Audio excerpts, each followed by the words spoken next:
Welcome everybody to a brand new episode of the Evil Safety Dudes. I am your host, Mr. Aaron Iacino, the Director of Risk Management for IBC, and this podcast is about all things HSE, whatever you want to call it, environmental, health, safety, and security. Everything from how not to get sucked into a machine to how not to get shot by an active killer. We got a very special episode today on bio-waste cleanup, and I'm real excited to talk to this guy. Let's bring him on. Mr. Shannon Michael, how are you today, sir? I'm good, Aaron. How are you? I'm freezing my butt off. It is it's actually warmer today than it was yesterday, but today it was in the single digits, and then I think it got up to 10 or 15 degrees or something like that. What's the temp where you're at? Well, last night it bottomed out for the first time in quite a while. It was about 7 degrees. We had our first snow of the season here in the St. Louis metro area. And, I'm not much liking it, to be honest with you. Yeah, I can't stand the cold. I'm happy it's January because I know I only have to tough out January and February, and then it's going to get okay around these parts, so. Yeah, well, so Mr. Shannon, you work at BioCon International, is that right? Yes, sir. And you're the operations manager. Yes, I am. So just let's give our listeners just a little idea of bio-waste cleanup and BioCon. What do you guys do there? BioCon, actually, if you break the first part of the name down, BioCon, it's biological control. Oh. And when we originally started, it was we dealt with trauma scene cleaning. A lot of people like to call it crime scene cleanup, from accidental deaths, unfortunately murders, and more unfortunately suicides. And we dealt with the aftermath of the biological waste. We've actually moved into another area of our own specialty, which is clandestine drug lab decontamination as well. We found that, crazily enough, that's more of a need in our area, and it's something that we've been providing for the last 5 years, and it's not where I thought I'd be all these years later, but I'm glad I'm here, and I'm glad that I can make a positive difference in people's lives. So you're talking about Meth Lab Cleanup, yeah? Well, we handle two aspects of it. We deal with bloodborne pathogen or bio-waste cleanup. The other side of it is clandestine laboratory decontamination, and our primary focus there in training is meth lab decontamination and remediation. Wow.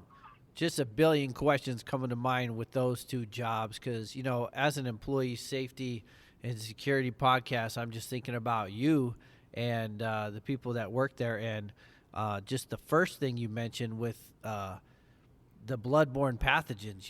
When you say trauma and murder and suicide, I'm thinking about blood.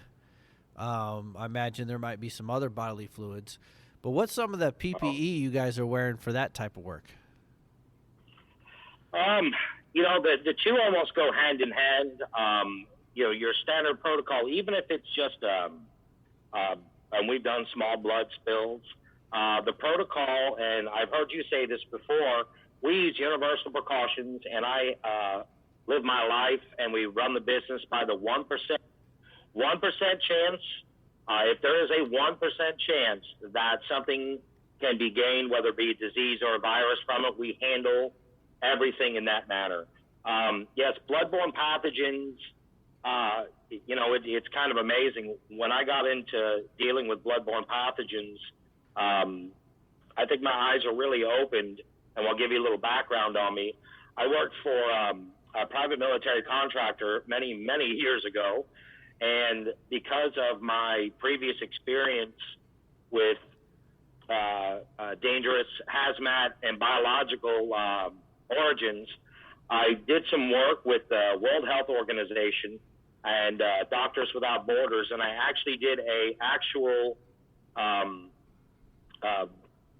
job where I went out to Africa, and I was on point as their security liaison, dealing with an Ebola outbreak in a small area. Whoa! And it's something that really opened my eyes, and it really wrenched on my heart watching people die, and there's nothing they could do about it because there is no cure known today for Ebola. And the things that I've learned from my Ebola readiness preparation and my training, and it all stems from the 1%, that if there's a 1% chance that you can catch something from that, you must take those precautions. PPEs is a bare minimum. Respiratory protection, the types of filters, gloves. That's an area that I've heard many times in your podcast. Gloves is your first and foremost, as well as eye and face protection. Now, something that a lot of people don't get into is that gloves come in various thicknesses, and there are a million manufacturers out there. 4 mil, 5 mil, your standard. But even with my guys that I trained, I learned a little trick over the years. When you teach your bloodborne pathogens class, do you teach the glove-to-glove, skin-to-skin method? As far as taking them off when they're contaminated? Yes. Yeah, we show multi-techniques because, I don't like people getting caught up like there's only one way to do it. So I kind of teach just the principles of not contaminating yourself. Which way do you teach it? I'm a firm believer, and I am probably the evilest safety dude in the world when it comes to this. I actually give my guys 2 different sets of gloves, 2 different colors. And it's usually an orange glove and a black glove. And I tell them I don't care how they put them on. But the reason for the 2 is it is easier to spot if you have a rip, tear, or puncture in your gloves. And especially when you're dealing, whether it's a bloodborne or whether it be dealing with clandestine laboratory, I have them put their gloves either the orange on and then the black on, or vice versa, because that way when you have a tear in your gloves, you can easily see that there is damage to the glove, and you need to stop what you're doing immediately and put different gloves on. And I teach different ways of taking them off. But in the end, the best way to take them off is the one that's going to give you least exposure to aerosolize any particles, whether it be blood or chemicals, into the air. That's a really cool trick because not only will you see the other color breaking through and let you know that you have a broken glove and a breach, but it also gives you another layer of protection. So I like that. And we use that in HAZWOPER, hazardous waste response. We always have multiple different gloves on and things like that.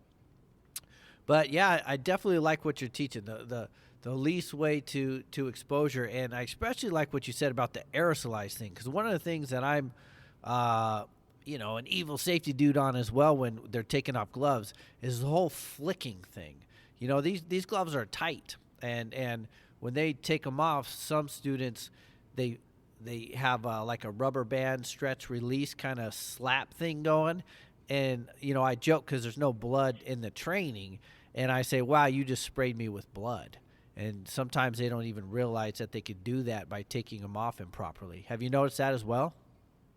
That's actually a part of my, when I teach bloodborne pathogens training, which I'd probably venture to say I probably taught well over 1,000 of those classes, and that doesn't include guys that work for me, because theirs is, as you know, and I've heard you talk about it before, there's a breakdown in bloodborne pathogens, whether you're teaching for the general industry or like in the state of Missouri, where I'm based out of, they have one for piercers or tattoo artists. Okay. And then we have another level, which is for people in hospitals. I take every one of them and find the most stringent precaution, and I put that into that training, whether it's a general, whether it's, any one of the ones that they have the breakdowns in the state for. I throw that in there, as well as sharps. And a lot of people have this misconception excuse me. Sorry about that. A lot of people have this misconception about sharps. And I'm going off on this little bit of a tangent because it drives me completely insane when I hear about people talking about sharps and they think the first thing they think is needles, and that's the only thing they focus on. But if you really get into the in-depth part of this, anything, whether it be broken glass, a beaker, unfortunately in my line of work, a drug pipe, anything that is broken that has blood on it is now considered sharps. Okay. So I've heard people over the years talk about sharps containment, and the only thing you put into a sharps container is syringes. And if you really look at the, whether it be the CDC or the WHO or, any international standards, they actually talk about other things being considered as sharps. And I watch people when I've gone out and done some training, and I like, before I train anyone, I like to go in and see basically what they do in their day-to-day work so I can kind of critique their training. And I think one of the biggest things that I found is watching people pick up broken glass with their bare hands. Okay. Well, you can't always see blood, especially if it's, mixed with colored glass or, some type of chemical or a liquid. And, the CDC estimates that 5.6 million workers in the healthcare industry and related occupations are at risk of occupational exposure to bloodborne pathogens. And I sit here and I look at that number, 5.6 million workers. That's a big number. It's insane. It is truly insane. But I guess what people kind of sit back and don't think about is all of the things that can come from. It's not just bloodborne. There's another misconception, and I'm sorry I go off on a tangent here. That's what we're all about here is tangents. One of the biggest common misconceptions in the industry or any industry that has to deal with possible bloodborne exposure or biohazards is that dry blood is safer when it's dry. Blood is safer when it's dry, and that's nowhere near the truth. I went into a house where somebody had unfortunately lost their life about 6 months ago, and before I even got to the door, I'm suited up. I have a full face respirator on. Not your world famous PAPR, but I'm looking at the windows and all I see is flies. Uh-oh. And so one thing people need to realize, and I'll touch on a bit of history here, that as the plague ran through Europe all those years ago, a lot of people feel that the plague was transmitted only by human-to-human contact. But what was the real origin? Well, that was from fleas that were infected, that were biting rats, and then people came exposed to the fecal matter of rats. All right. And so on and so forth. So same thing with bloodborne pathogens is that after you have someone pass away, obviously there are going to be maggots, there are going to be flies.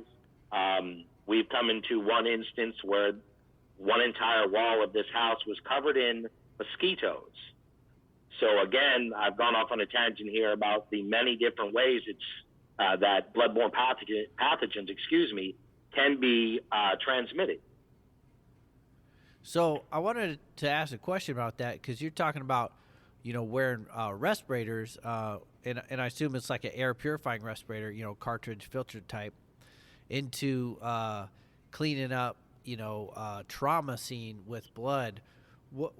I just want to know more about the airborne contaminants that could be in that type of scene, because in my mind I'm thinking blood on the carpet and it's dry, and I'm just wondering what could you breathe in that could hurt you? Well, that's probably a question I've been asked by many clients over the years. What people have to realize is that just because you see dry blood, that doesn't mean there isn't liquefied blood in other places. So keep in mind that the blood or the body fluid that contains blood, after someone dies, they start to liquefy their skin and so on and so forth. So that works with our old friend gravity, and it goes and seeps down through fibrous materials and fabric, and moves on down to the carpet, under the carpet, into the floorboards. I've had body fluid and blood go from the top floor of a house. This was a 4-story home, mind you, and it made itself all the way down to the basement. Whoa. So when you're going in and cleaning, there's going to be airborne pathogens, because if the air conditioner was on in the house, any type of, I go back to aerosolized, any type of aerosolized matter, especially if it was a gunshot wound or something that caused great trauma to the body, now we have that spread to walls, ceilings, and into the air conditioning system. So keep in mind, if the air conditioner is on, the blood is going to be thickened or cooled to a point where it's more of a solid. But as it starts to move, as it gets warmer, now we're talking it is in the air, and especially if we use the term envelope bacteria or an envelope, to where, let's just say it was not skin, but let's say brain matter, or let's say fecal transmission. Once that blood, if there is blood present inside of it, and you start scrubbing it, you're removing the envelope, and you're allowing that blood to become open and can become airborne, and airborne particles or aerosolizing, So at that point in time, it's moving around, especially with airflow, and then you add chemicals to the air, Well, let me try to machinery running. Tell me if I'm thinking about this right. So if I'm trying to put this into something that I understand a little better. So like, say I have, I remember sanding my dad's car when I was a kid. And, the paint, that old paint we were trying to get off, it wasn't a hazard as it was. But once we started disturbing it and sanding it, we were breathing it. We were making it airborne. So is some of this stuff, as you're cleaning, that even if it was dry or dry on the top, wet on the bottom, as you're moving things around, you could be getting it into the air? Absolutely. And the thing people need to remember, especially if it's blood, how many of us have done any, sanding or been cleaning up a real dusty or dirty area, or in my case, I go into some of the darkest, dirtiest places underneath a house. And I hate to say this, but whether you use the country method of blowing your nose or you use a napkin, once you get that dried stuff into your nasal passages, you're mixing it with moisture. And people have to keep in mind that if you have a dry nasal cavity, or you're susceptible to, any various sinus issues, now you're allowing that now aerosolized possible bacteria or even fungi, fungus spreads through spores. You breathe that in, now it's in your nasal cavity, goes further, up into your sinuses, and your sinuses, that's a direct line to, bloodstream, the intake of oxygen through your body. So it's just like, as you guys talked about before, when you're talking about the eyes, or your conjunctiva, right there is a nice, easy way for an airborne blood pathogen to get introduced into your body. Yeah, and we talk about, route to entry in the conjunctiva and eyes, and so it makes sense breathing it, and any mucous membrane, anything with liquid would be a way that could get in. I want to switch gears for a second, because you said something pretty crazy earlier. You were talking about going to Africa and working an Ebola job. Did I hear you right? Yeah, I actually worked for a company years ago that did independent contracting. And because my background was in security as well as bio and biohazards and hazardous materials, I was sent as part of a unit to provide safety and protection for some doctors that had gone over. And I was trained in e-response, and I was given a very thorough training in how Ebola is transmitted, precautions, on what to do and what not to do. How is Ebola transmitted? Well, Ebola is like anything else, like a bloodborne pathogen. It can be transmitted not only through blood exposure, but through body fluid exposure.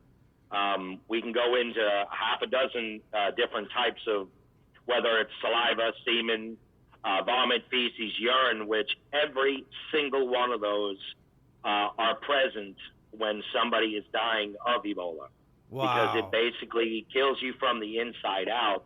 So universal precautions, masks, gloves, to a very extreme level is required. Wow. You know, I'm familiar with like level A, level B, level C, level D stuff for like hazardous waste, emergency response. In my mind, if I'm in an Ebola situation, I'm level A. I'm in, SCBA. I'm in an encapsulated suit. Is that overprotection for Ebola? What were the people wearing there? No, that was not overprotection, but I will let you know some of the protocols that were used, depending on your close proximity. Some of the doctors were wearing a full face respirator with supplied air, double, triple filtration. But there were some people, and it really depended on how close proximity they were. Some of them were wearing surgical masks and basic, like a plastic gown. You got to keep in mind, we were in a country that, even to this day, their medical precautions or access to medical care is very, very limited. So it's what you can bring with you. Keep that in mind. Right.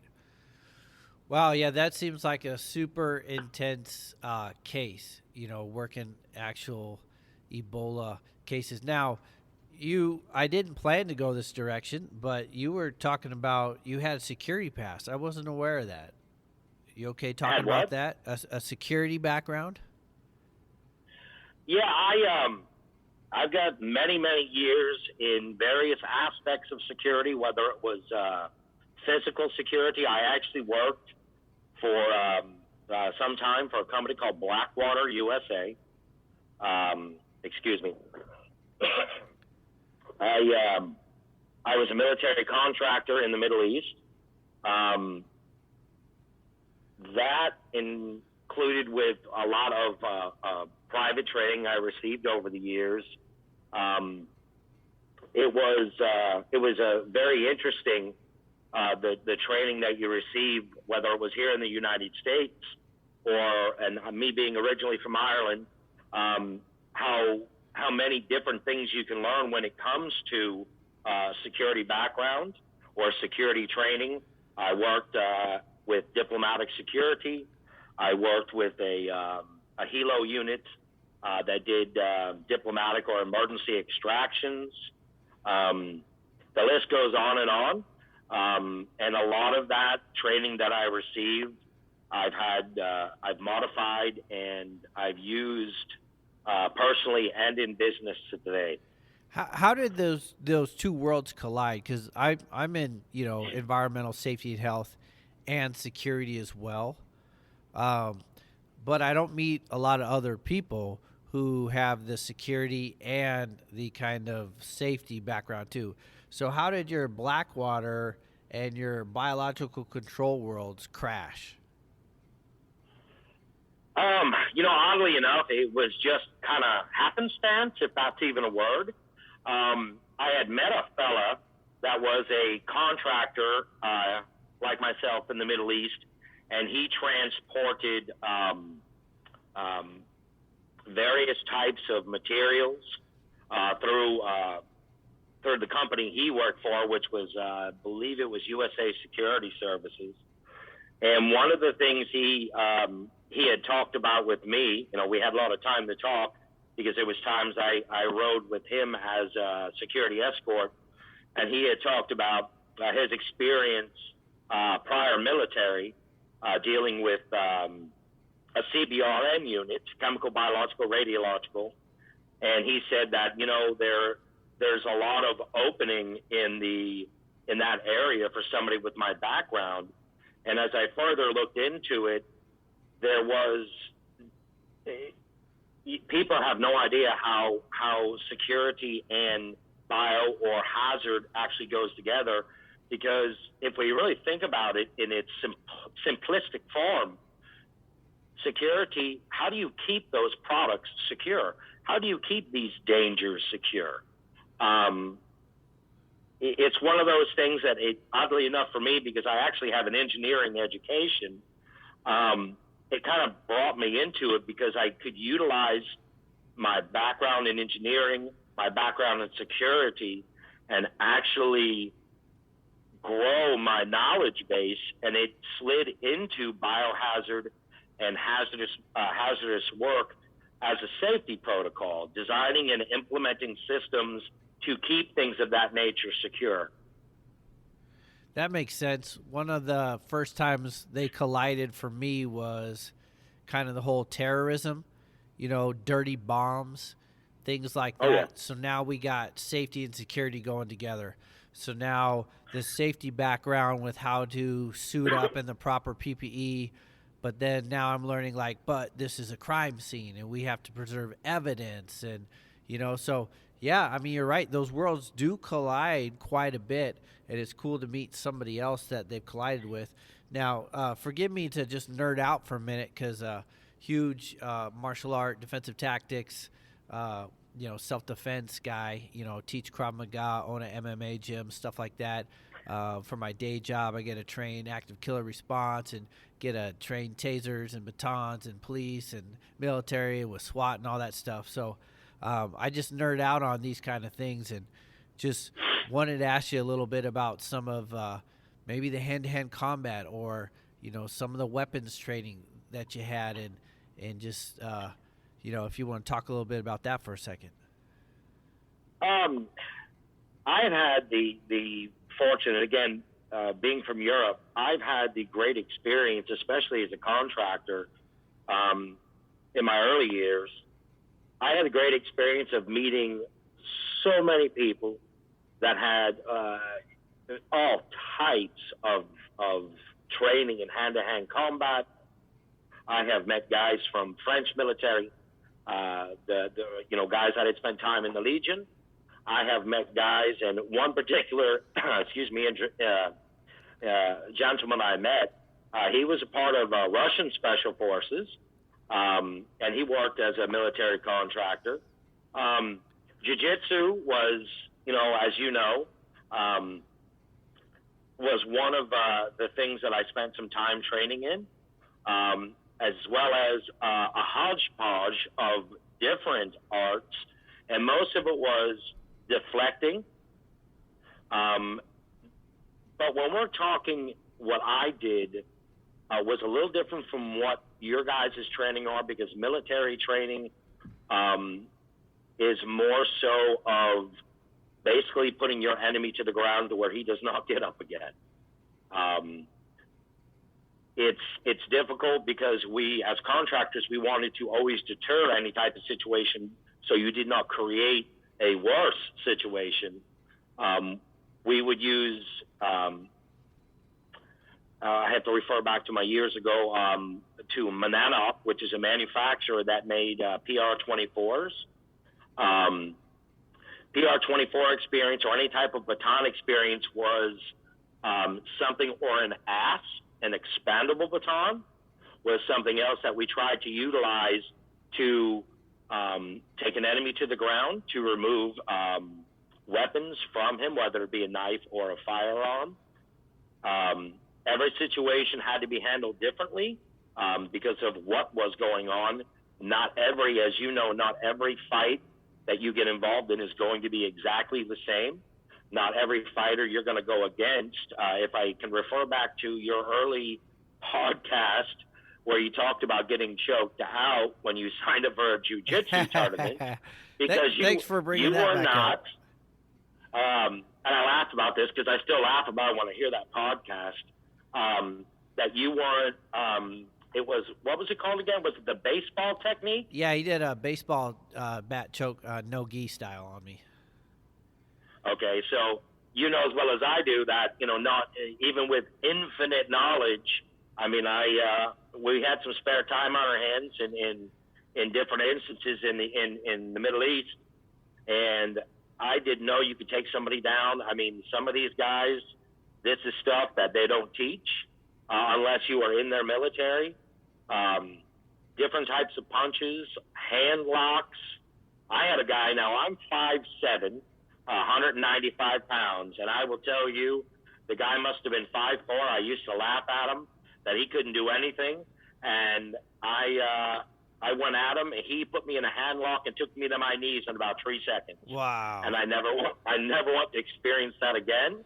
I had the great experience in 2000 and I want to say 2003, 2004. I met a guy in the shop. That was 4404. I remember that vividly now. He used the technique, which was a combination of capoeira. Okay, yeah. He was from Brazil, but he used this technique that was mixed with that and something called the DIMOC, which I had to review later, which was a great study in pressure points and power points of the body. And one hit with one hand, he took me straight down to the ground, and it took me about 20 minutes to recover. Wow, that's crazy. When you were doing jiu-jitsu, was it Brazilian or Japanese? Japanese. Okay, cool. And capoeira is a very beautiful art. It's that Brazilian kickboxing. I'll have to look that other one up. What did you call the other one? Start with the D? He called it DEMOC, and actually, I guess the translation is the death touch. Okay. And it's not taught to many. Sorry about that. A lot of the studying on that is not taught to everyone. It requires a lot of training. I know there's a couple Russians out there that have some videos on it that can use pressure points, and if not using correctly, it can permanently immobilize you and cause neurological damage. Wow, that's pretty powerful. We still use pressure points a lot in law enforcement, defensive tactics, to get people in different positions and pain compliance to get them comply. And I just went through my instructor research last week, and it's never fun because you have to have all the pressure points done on you because your partner is still showing proficiency, so the instructor needs to see him do it. So he's doing it on you, and then we switch, and I get to do it on him. And it's never, ever, ever, ever fun to get all these pressure points put on you. And I think pressure points is something that the mixed martial art world, the combative sport, has dismissed as not effective, but it really is, and if used and applied right, it is still very effective. And I get to utilize them still in Krav Maga because that's a self-defense system and not a combat sports system. So if I need someone's head to go back, I could assist that by doing some touch pressure on a different, like infraorbital pressure point, something like that, hypoglossal.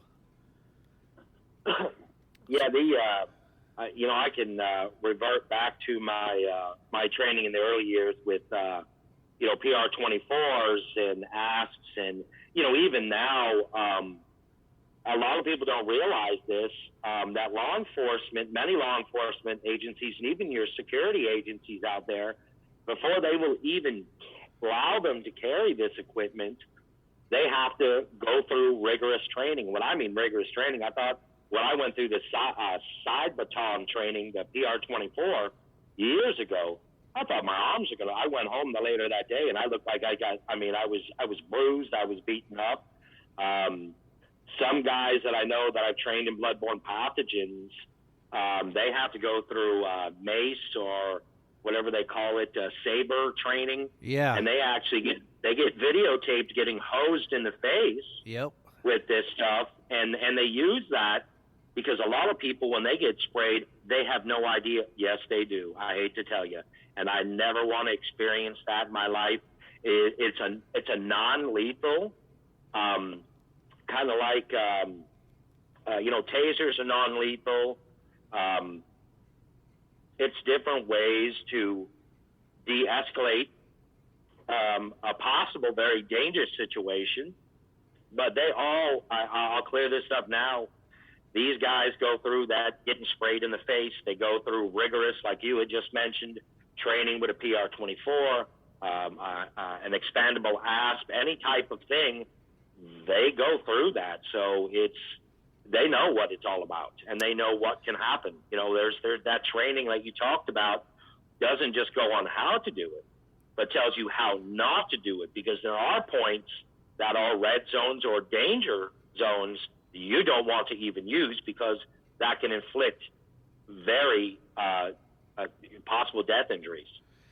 Talking about the taser and the mace, it reminds me again of another kind of interaction between safety and security, especially with bloodborne pathogen or potentially infectious bodily fluids, because I've been pepper sprayed and mace so many times I've lost count, but each and every time my face just opens up. I mean, fluid is coming out of every pore in my face. I'm coughing my head off.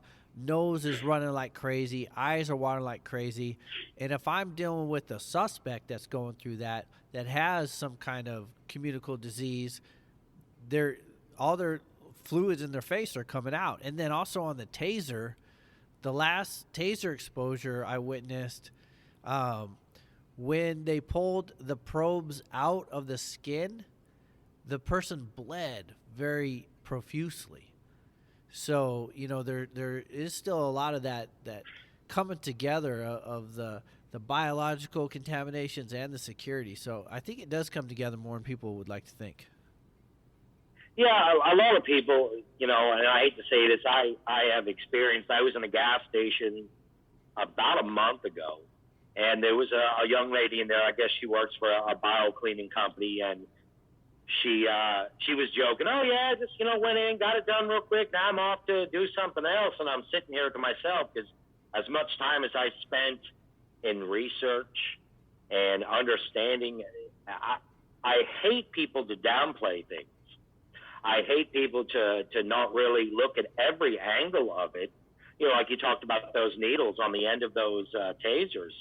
They are as sharp, if anybody's ever gone fishing, they are micro barbs. Yes. And those things, they go through, they pierce the depending on how close proximity or the thickness of the clothing, they go into that skin. And when you take them out, that's why a lot of times they will call EMS to do it, because keep in mind, you're putting electricity, which is what our body is made up of, and the muscles are dancing, and you're getting this electrical charge, and then you remove them.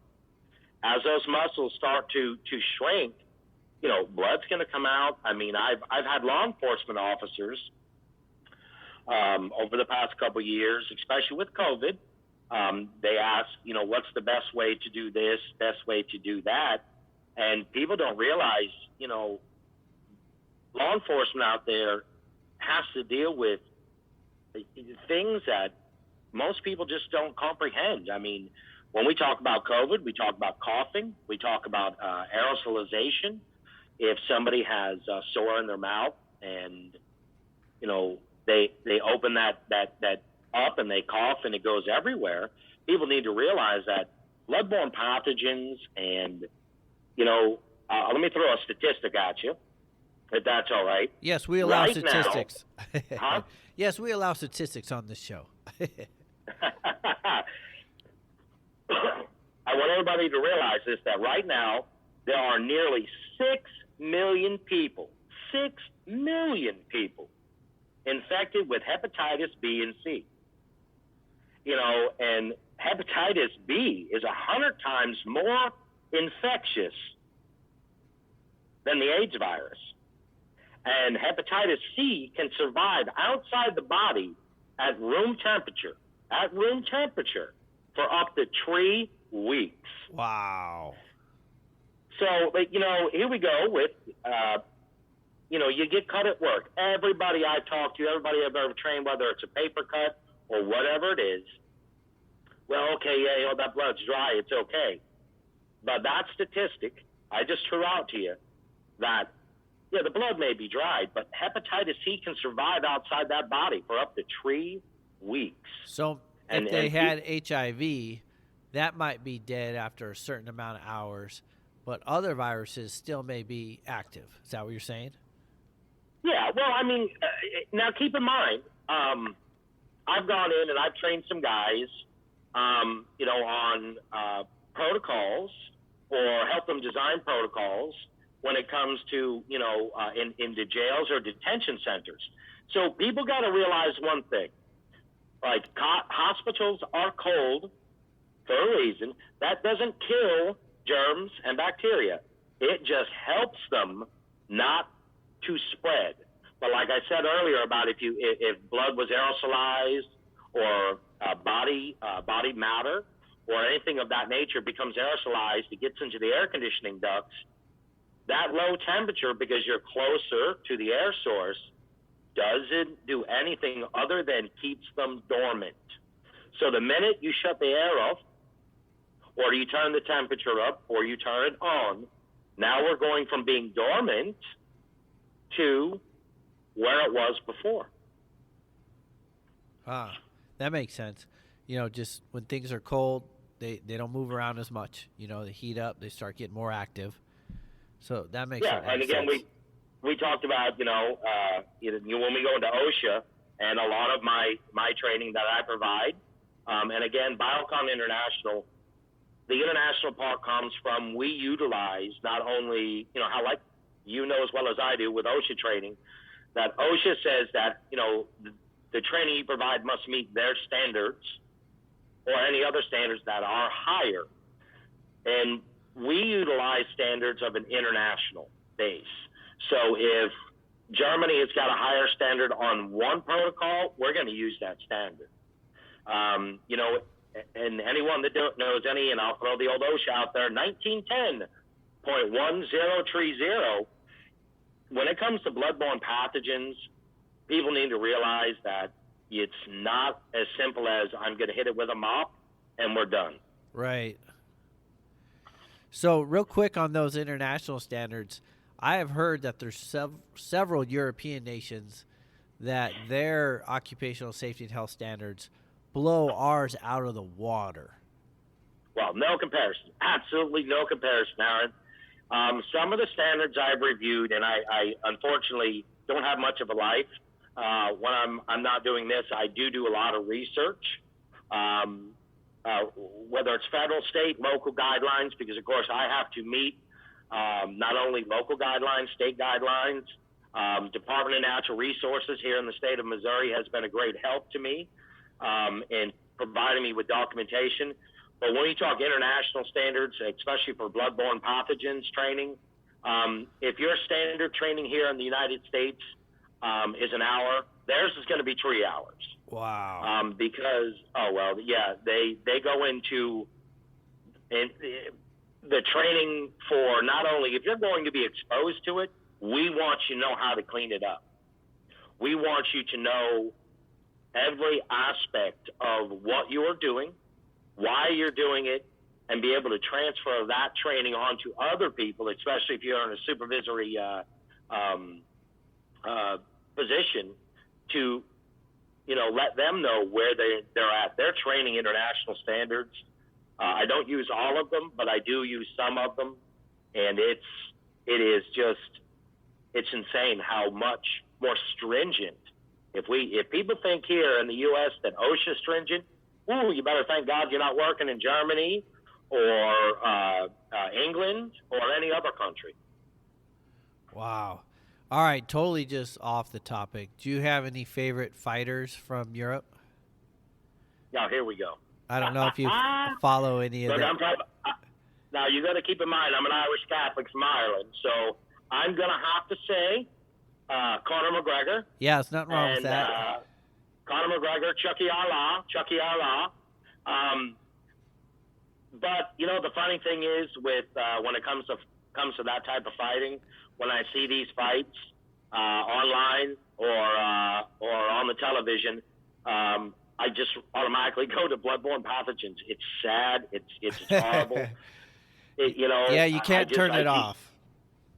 Huh? You can't turn it off. I'm the same way. No matter what I'm doing, that stuff creeps into it. It's just how it goes. Well, and my wife, it's hilarious because, when we talk about things happening in the world, everybody wants to blame something on it. And I always refer, back to different things. She likes to say it's because of solar flares. I say it's because of biological hazards. So we go back and forth on it on so many different levels. Do you know any kickboxers from Europe? Do I what, Aaron? Do you know any kickboxers? No, most of the ones that I would know don't compete professionally. They're just it's kind of like some people work out. That's how they do their working out. Right. I don't know anybody professionally. It would be a bunch of minor people that just do it as an exercise activity. America's got some great kickboxers, but Thailand, obviously, and then Europe, man, it's just a big deal over there. All right, they're brutal over there. Switching gears again. Now, you had mentioned this word clandestine, and I just think of like James Bond and spies. What does that mean? Sorry. Clandestine, think of it as, your standard laboratory is, an office or a building. They use standard protocols. They use OSHA protocols. They use medical standards. Clandestine would be, another word would be your covert or your basically street laboratory. I have seen and worked in clandestine laboratories that have been in people's sheds, people's homes. And most people, when they think of a drug lab, they think of this little country shack in the middle of nowhere, surrounded by trees and cars up on blocks. And that I have worked in little falling apart garages to $500,000 homes. One of the things that has come up with clandestine laboratories, and it's hit the news, and I encourage you and your listeners to look this up, is it's becoming kind of insane in the real estate market. Some states require, and I think, don't quote me on this, but I think right now there's only 25 states that require reporting if there was a clandestine or a street level drug lab on the property. And we also find that the contamination levels, where you walk into a house that you're looking to buy it, and you think that house looks great, and you have Johnny Home Inspector comes in and, everything looks good. We might need to update the air conditioning. But then we've had some cases in not only my state, but other states where families move in with young children, and the children are starting to get sick. And they can't figure out why. And, the standard hospital protocol is to run this test, that test, and this test. But then they happen to find out that they are actually being poisoned by chemical exposure. We just had a guy on the podcast not too long ago. He does testing, and he felt bad because they had that test done prior to a sale, and the test results came back that there was those chemicals for meth, and so the sale fell through, and he felt bad, but he was just doing his job, running the test. So I think that's a good idea to test for that stuff. I want to encourage people and everybody out there, whether it's business or personal. I go out and do tests. I do a preliminary test, and that's a 5-area test. I've been doing this for so long, I can walk into a house, and I even take standard precautions. I wear gloves. If it looks just like Johnny's house he's trying to sell, I go and do a 5-part test. I test the kitchen, which obviously is going to be one of your main areas where people cook drugs. I test countertops, light switches, and door handles, because all those areas you'll get cross-transference. I've had probably 5 or 6 houses didn't get sold because of the testing I did, and I don't stop at a preliminary test.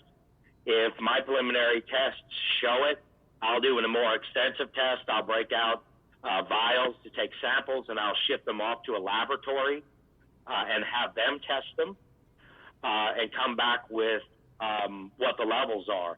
Now, every state's different.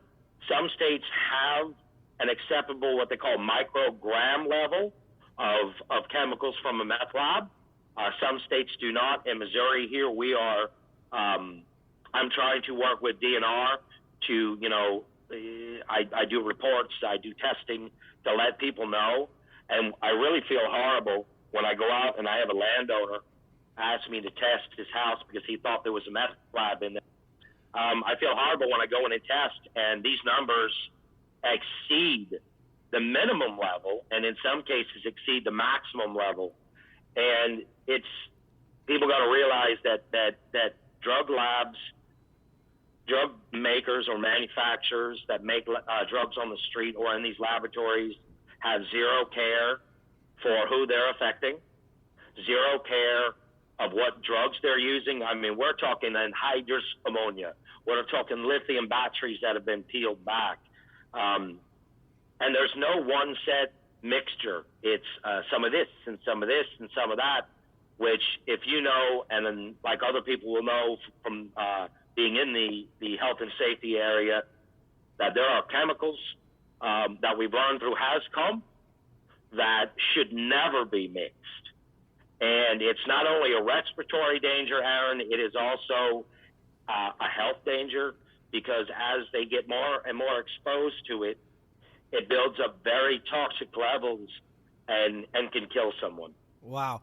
So I've heard that some of these chemicals have penetrated past the drywall, deep into the stud frame walls, deep into the 2x4s. Have you experienced that?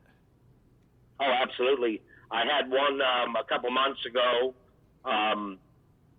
Excuse me. I did a preliminary test on drywall in the garage, and it was a garage that was attached. It was a secondary add-on, and I tested the drywall, and it was it just was off the meter. I mean, I thought the test strip was going to basically melt. So I had to go outside, put on near a level A suit, go back in and very carefully remove a section of the drywall. I took a small section of a stud out. And now keep in mind, I'm not using a regular drill, Aaron. I'm using one of the old, you ever seen one of those old hand crank drills that your granddad might have used? Yeah, those are cool. Well, I've got about 20 of them. Wow. And I use a small hand crank drill, and I core in because it's not as agitative or as destructive. I don't need, again, dust particles or taking these chemicals and putting them into the air. I take that sample out and I slice it down, by section, and then I test each section. And if I go from, and again, I go from the outermost to the innermost point, I've had them where they were so saturated, they were, in many cases, worse than the drywall. Because, keep in mind, the wood is going to absorb it, just kind of like if anybody's ever had water damage in their house, and it gets behind the drywall, and then we get mold that builds up. This wood is so saturated with different chemicals, it can actually cause crystallization, and it will cause the moisture to draw the chemical out, and now that chemical is out as a crystallized substance. And now, if you tear the drywall down, it can become airborne. So talking about meth labs reminds me of another connection of safety and security. I got to train with some folks who did meth lab raids, and they had to learn how to shoot and aim their rifles differently because of the respirators they had to wear. And then they also had to worry about causing an explosion from discharging their firearm inside of these meth labs. So these guys were learning both as well. They were learning safety and HAZCOM and PPE, and yet security and firearms and storming and breaching and things like that. Have you come across any of that where, you know, there's a guy who could aim real well, but now do it with his face mask on? It's completely different. Well, when you're wearing PPEs, you know, I tell people that it's you first of all have to be comfortable. I mean, you put on a level A before, and that's like being on a different planet. Right. Your emotions are not as fluid because you have, you know, a mask on, or actually a full body suit. But even when you wear a full face respirator, your orientation's a bit off. I tell my guys, it's slow as you go. We're not running a race. I want you to be safe because I want my guys or anyone out there in the industry, whether it's safety, security, anything, you have to take your time, because now you're not only dealing with the lack of the availability to swing that hammer or use that pry bar the way you used to, because now you're introducing something that can cause your field of view to be greatly diminished. Yeah, for sure. It really disrupts peripheral vision, for one. Well, then we kind of have to look at the aspect of, now I use and I have to rely on, you know, my knowledge and experience. And one of the tricks I've learned to use when I go out and test, especially if it's, you know, they were making, you know, the police have gone in, they've shut down this drug lab, they were making pounds of this stuff.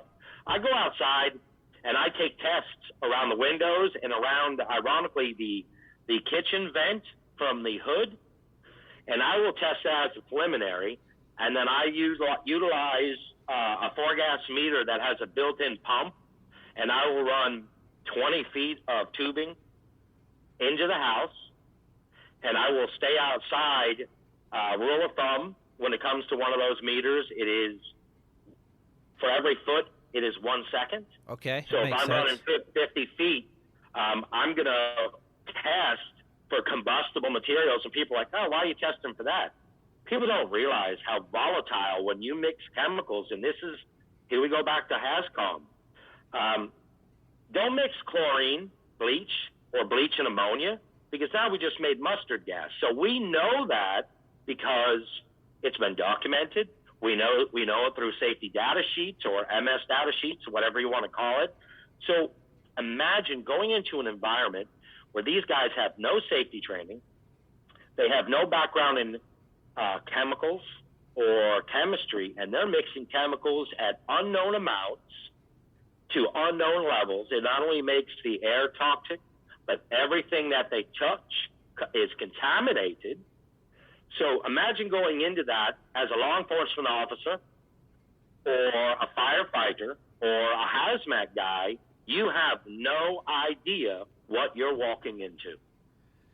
Yeah, it's really scary to just think of these, you know, covert, improvised labs where they're doing high-level chemistry with zero training, and man, just the contamination everywhere. And it just breaks my heart when I hear the stories of the kids that are just running around in there too, you know, and besides the kids that move in later, the actual kids that were there during when it was made, and terrible stuff, high potent stuff. Now, Mr. Shannon, believe it or not, it has been 1 hour already. It has been really awesome talking to a guy with your experience, and man, I always say this. I barely feel like we scratched the surface. I feel like we could talk another few hours on this. So you are welcome back on the show anytime. There's so much knowledge that you can share with us to all help us through your experience. You got any final words for the listening environmental health and safety people out there? The only thing I could say, Aaron, is I want everybody to be safe. I want everybody to, don't think of as putting a PPE as an inconvenience, because at the end of the day, the only thing that matters is that we go home and we stay safe. Right. Definitely. Definitely. All right, Mr. Shannon Michael. Well, if you could help me do the outro, I'll do a little pause, and then if you could say "Evil Safety Dudes" with me, that'd be really cool. All right, I'll do my best. All right, well, it will get 3 times if it takes 3 times. All right, well, I'm Aaron Iacino, and for Mr. Shannon Michael, together today we are the Evil Safety Dudes. All right, we gotta try that one again. One more time, take 2. I'm Aaron Iacino, together with Shannon Michael. Today, together, we are the Evil Safety Dudes. All right, that one was good enough, man. Thanks for playing along. And until next time, everybody, stay safe.